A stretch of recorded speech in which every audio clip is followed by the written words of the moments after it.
एक 50 साल का बूढ़ा एक 17 साल की लड़की के साथ किसी तरह शादी कर कर सुहागरात मनाने की तैयारी करता है।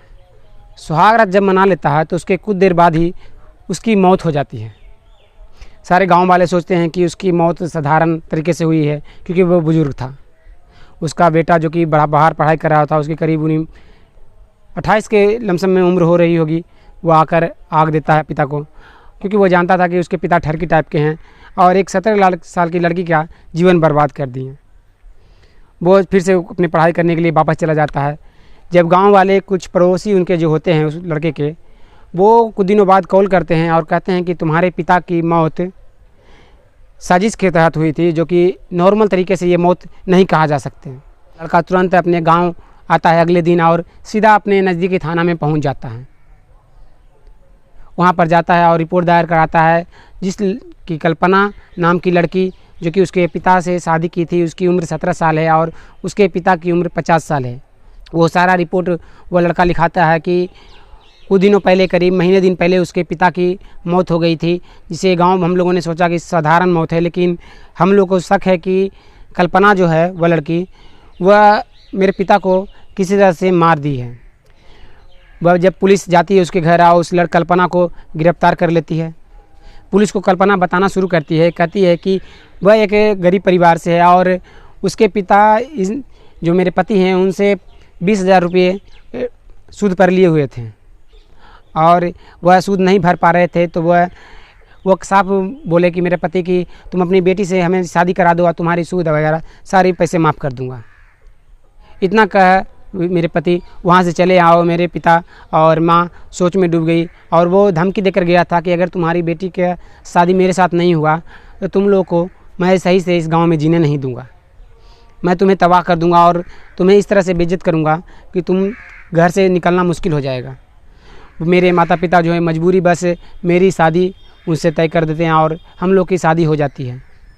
शादी कर वह कल्पना को अपने घर लाता है और सुहागरात की तैयारी करना शुरू कर देता है। सुहागरात की तैयारी करने में वो व्यस्त हो जाता है। तभी कल्पना के मोबाइल पर उसके बॉयफ्रेंड का फ़ोन आता है कि तुम हमें छोड़कर किसी और से तुम शादी कर ली, आखिर क्यों?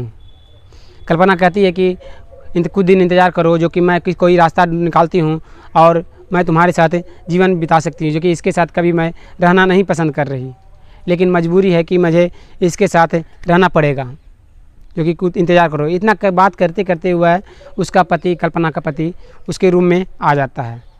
रूम में आकर वह सीधा लाइट बुताता है और अपने पत्नी के बगल में, कल्पना के बगल में जाकर बैठ जाता है और धीरे धीरे कर उसके सारे कपड़े उतार उसके साथ सुहागरात मनाना शुरू कर देता है। कल्पना कुछ नहीं बोलती, वह चुपचाप सी बेड पर पड़ी होती है और वह उसका पति सुहागरात मना रहा होता है। कल्पना सोच में डूबी होती है कि वह अपने बॉयफ्रेंड को क्या जवाब देगी।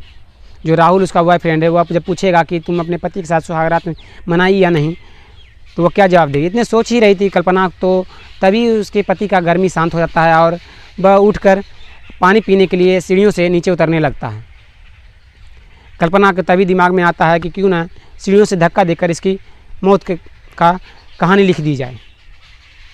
वह चुपचाप से एक रूम से निकलती है और वह सीढ़ियों के पास जाकर पीछे से अपने पति को धक्का दे देती है, जिससे सीढ़ियों से गिरने के कारण उस व्यक्ति की मौत हो जाती है, जिनसे गांव वालों को लगता है कि इसकी मौत साधारण रूप से हुई होगी, क्योंकि ये बुजुर्ग व्यक्ति था और रात में न दिखने के कारण इसकी मौत हो गई है।